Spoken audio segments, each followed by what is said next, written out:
Hello, welcome to MathLogica Playground. It is an online environment where you can play with AADC and try various examples and check how it works. I suggest you to go over various basic examples. It's available here on the left tab. You can open Hello World example, Monte Carlo example, etc.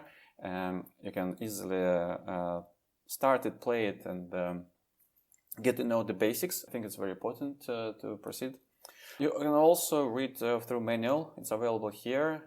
You can either download it and view it locally, or open it right here in this browser. Yeah, so you can view it here for your convenience. Right, so this example is actually more advanced. It's about how we can capture minimizers and solvers and how we can propagate sensitivities and adjoints through minimizers and solvers. We are going to use external minimizer in this example. You can see that there is little or nothing is required to support external minimizers. It can be even closed source. And we're going to, as a benefit, we're going to show how this technique can be applied to demonstrate live risk use case of AADC. So in order to start, you need to go open curve CPP file, and here we outline what we want to demonstrate. So this benchmark we want to show how AADC can be integrated with existing, very well established quant library, and we're going to use open source QuantLib for this purpose. We're going to use third-party minimizer, and in this case we're using Liebenberg-Marquardt minimizer to demonstrate how we can use AADC to calculate analytical Jacobian and run minimization procedure. We can demonstrate how AADC can be used to speed up Jacobian calculations.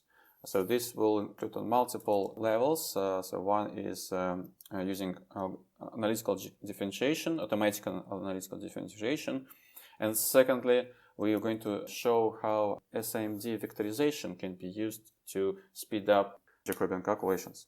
So once the curve is constructed, we're going to price a portfolio of trades, and you will be able to tweak this example and scale it up and down to demonstrate how it can capture multiple trades. So we can use it to just price one trade or a portfolio of trades. And what's important here, we're able to propagate sensitivity of portfolio present value through the solver all the way to market rates and spreads. And we can demonstrate how this procedure can be nearly instant. The idea are based on a paper we recently published, and I welcome you to review it. It's available on SSRN. And the very last step, we're going to verify everything using traditional bump-and-revalue. So AAD is nice and cool technique, but we want to make sure we are getting same result as if we do it using traditional bump-and-revalue approach. Right, so this is objectives. So next, what we're going to do, I want to give you a little brief on what type of file structure we have here.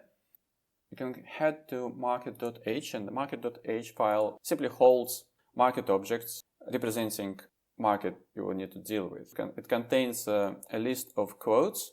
So here we're basically going to have a list of futures, list of swaps, OIS swaps, etc. The method calibrate curves, it actually executes minimizers, in this case Liebenberg-Marquardt minimizer. It finds optimal solution and constructs curves we're going to use for pricing later on. In this example, we have only two curves to calibrate, so it's discounting forecasting curves. In QuantLib world, they are represented using yield term structure classes. We also, for simplicity, going to define our goal function as operator bracket right here in this class. Obviously, in a more real production system, this operator bracket can be defined externally in a separate class, but for simplicity, we do it here. Okay, so in order to start this example, we can head back to curve calib CPP file, and we can hit F5 to start the debugger. it's going to take a little time to start because it's a big binary. We are linking with the full QuantLib library out there. And mind you, this is a shared environment. So natively, locally, it should work a bit faster. So this is main CPP, and I want to go over the main workflow of this example. So in step 0, we simply define our market inputs, market quotes, and store that into a dictionary with all the inputs needed to construct calibration portfolio. Now in real-life system, this data may come from a database or some kind of network stream. We're next going to use AADC for curve calibration, pricing, and calculating AAD risk. So in step 1, we're going to record AADC kernel. So this step includes recording all possible transformation from market rates to all the way to objective function. At the objective function, we need to handle it somewhat special, right? And we're going to use checkpointing to do that. And I'll demonstrate that later in the debugger. So when we come to objective function, we're going to use checkpoint that allows us to execute code separately prior to objective function itself, and after calibration procedure, we can execute pricing step. And once the recording is available, we're going to demonstrate how we can drive and use this recording to actually calibrate curve and how to calculate PV of the trade. So we first, this step 2.1, we replay recording up to the objective function. In step 2.2, we're going to use external Liebenberg-Marquardt optimizer and AADC kernel in order to fit optimal curve values. In step 2.3, we are going to execute recording related to actual pricing of the portfolio, giving the fitted parameters. Now, if all you need is to fit interest rate curves and price your portfolio to obtain present value, you can stop here. But if you're interested to see how we can propagate sensitivities, adjoints for the portfolio all the way to market rates through the solvers, you need to look into step 3. Step 3 is structured as a reflection of step 2. You can see that step 3.3, it's essentially a joint step of step 2.3. So here, nothing is unconventional going on. It's simply a joint version of step 2.3. What's more interesting is step 3.2. So this step uses ideas outlined in automatic AFT paper, and it demonstrates how a single adjoint evaluation is needed of the objective function in order to propagate adjoints to all state variables, including hidden variables. In step 3.1, we simply propagate any calculations executed prior to getting to objective function. There's normally some kind of transformations of market rates. It may be nil, but maybe in some cases it's not. Right, so step 4 is the fancy one. We simply print the results. And as a bonus here, we are going to replay step 2, step 3, step 4 multiple times, emulating market updates. So what do I mean here? We can record AADC kernel in step 1 only once. Think of it as at the beginning of the trading day, you record pricing functions, and then during the trading day, you can replay step 2 to 4 and calculate live the sensitivities of your portfolio. And we're going to do it in this example. In step 5, we are going to replicate all results. So basically, we're going to confirm the results we obtain using analytical differentiation are matching those obtained using bump-and-revalue. Now, this step is very slow. The reason is because we do multidimensional fitting and we calculate Jacobian using bump-and-revalue symmetrical scheme. And the whole code is compiled here using debug build, and this makes it even slower. But if you're patient enough, you will see that numbers are actually matching those obtained by AAD. So Let's jump into our code example. So what we're going to do first, we get to the step 0. So the step 0 defines all our market sample data. Here you can see some rates for FRA, for swaps, etc. So here we get to step 1, recording the kernel. You can step over code lines as normal in the debugger. So at this point, we want to record the kernel in AAD func object. We begin recording at this line, and curve construction, calibration steps, and pricing of the portfolio, it's all implemented inside this function, construct curves and price trade. You can step into it, and what happens here, we first create market object that holds our market quotes. We next calibrate curves. So calibrate curves, we want to see what's happening inside. So let's step in. So in calibrate curves, we go over multiple steps. First, we need to create curve dates, and curve dates, it's important to have them aligned with dates of your calibration portfolio. We also compute our initial guess. This is where we start our minimization procedure. And after it's done, this is what is different from the base case, right? So before AADC, what you would normally do, you run a Liebenberg-Marquardt minimizer, giving objective function. So this functor is objective function. And you would use that in order to find a solution. Now, in order to record AADC kernel, we're not going to record anything that is happening inside a minimizer. What we're going to do instead, and you can see it here, so if recording is taking place, we're going to register our objective function and record it separately. So in order to do that, we mark that with solver objective function start.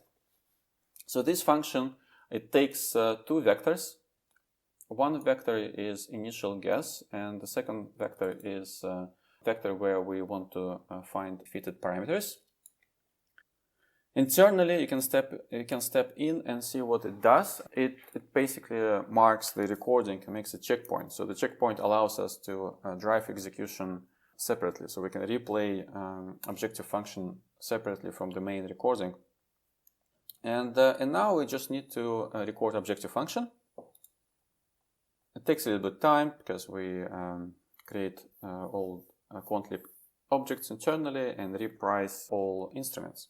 So now when this is done, we do another registry for the objective function, and we declare what the output of this objective function is. And this vector, it stores the output of objective function. You can see the length of this vector is 131, and you can see it's far from 0, right? So the aim of a minimizer is to get all these values as close to 0 as possible. But during the recording, it's not important. We simply want to record execution flow of calculations. And when we replay objective function, we're going to try to find such a fitted X vector that would minimize objective function. At this stage, we assume the solution is known. It's stored inside X-fitted vector, and we're going to create two objects, two term structures, given these values. So these objects are going to be stored inside our market class.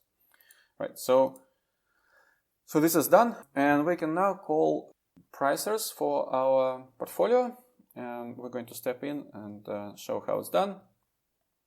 In this example, we want to simulate pricing for multiple trades. We're going to randomly generate 1,000 interest rate swaps. We're going to use our discounting and forecasting term structures stored inside the market object.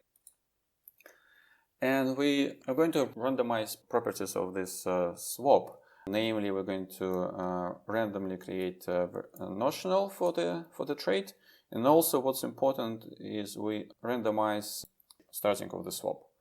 And also we're going to give it random lengths, right? So So the length of the swap is going to be anywhere from 2 to 22 years.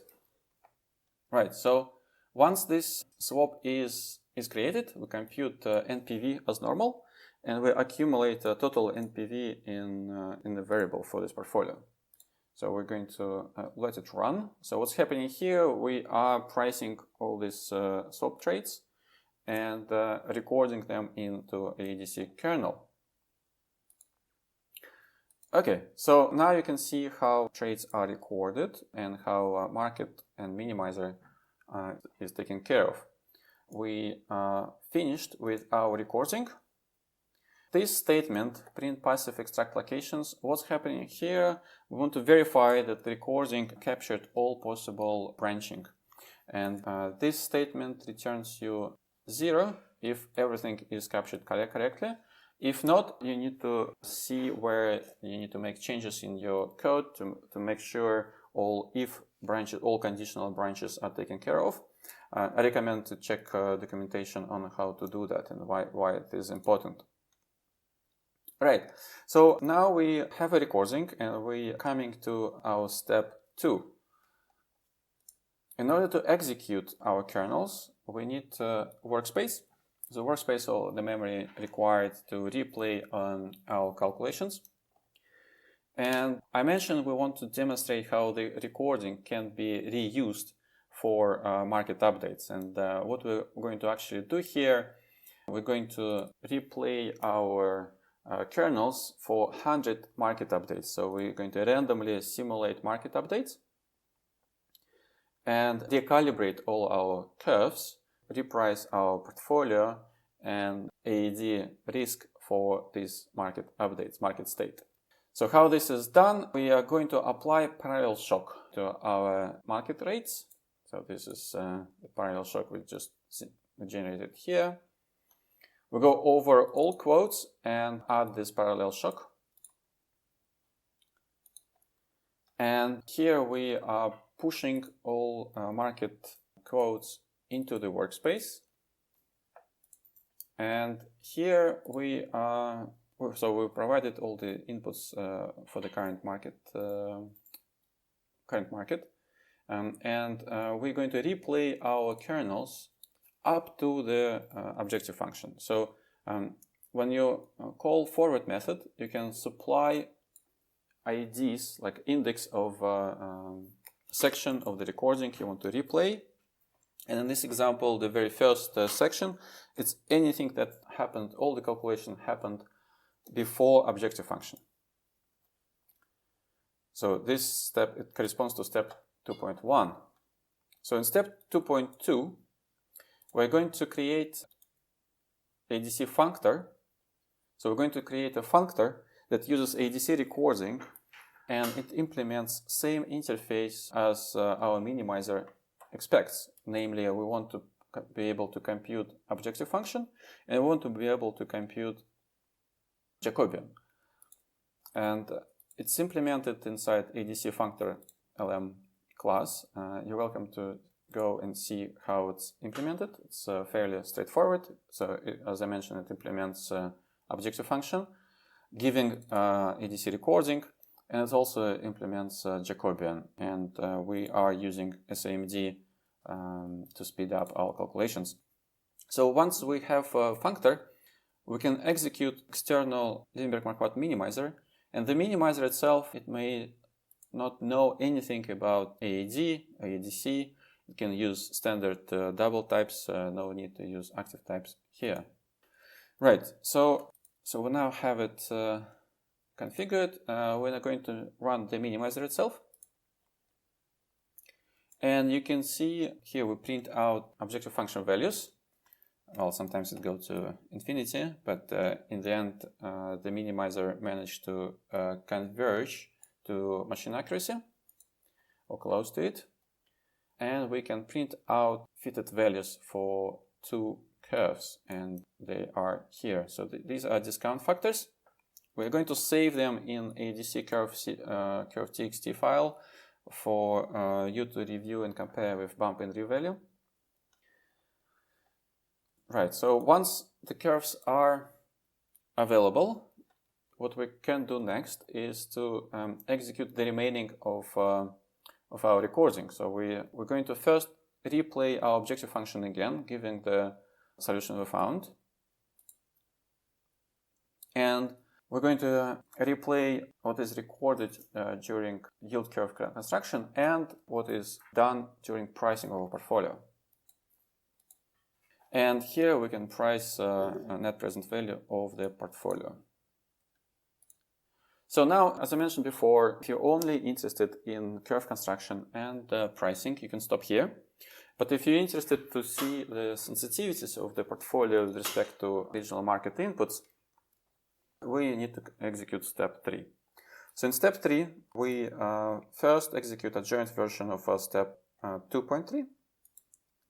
It's this. We're now going to do this clever bit, and we use this automatic AFT result in order to find initialization for our objective function that allows us to do a single execution of a joint version of the objective function and propagate all adjoints. And we are doing it in line. So this is what's computed according to AFT paper. And we are setting these values back to workspace, adjoint values for the objective function outputs. And here we do a shortcut. We actually execute our recording all the way to the beginning. So we're executing interval 0 and interval 1 in one go. Right, so we came to step 4, and in step 4 we now should be able to print all the derivatives for our portfolio with respect to market quotes. So we're going to iterate through the quotes data structure, and we're going to print sensitivities for each of them. Right, so you can see it here. Now we have randomly generated our portfolio, so the risk is like allocated to various buckets.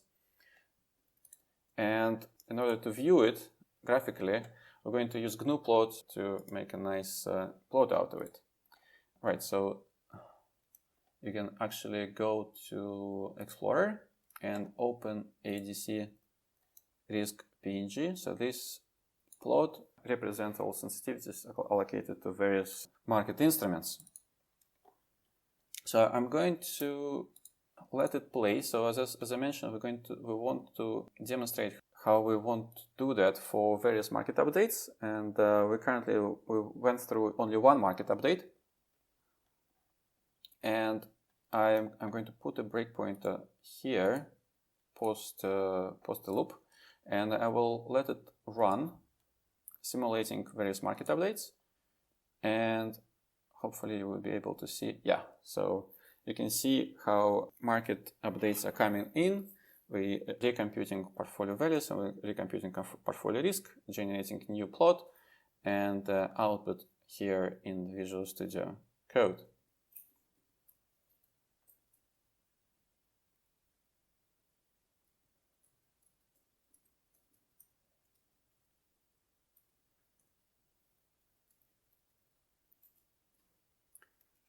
Right, so we simply use embedded facility in Visual Studio Code to reload images as they are being updated on a disk. Of course, in a production system, you should expect a more responsive interface.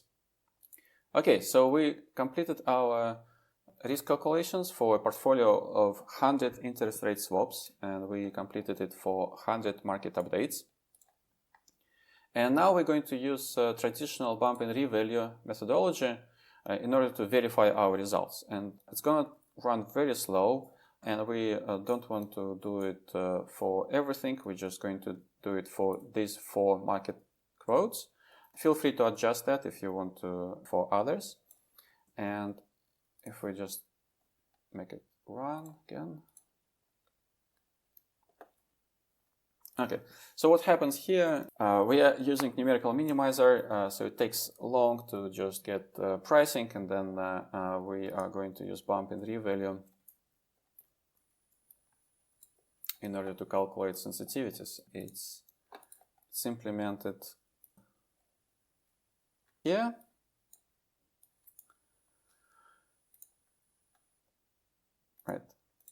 I'm going to speed up this video and demonstrate that the numbers are actually matching. But if you pinch in enough yourself, you should be able to get the same results.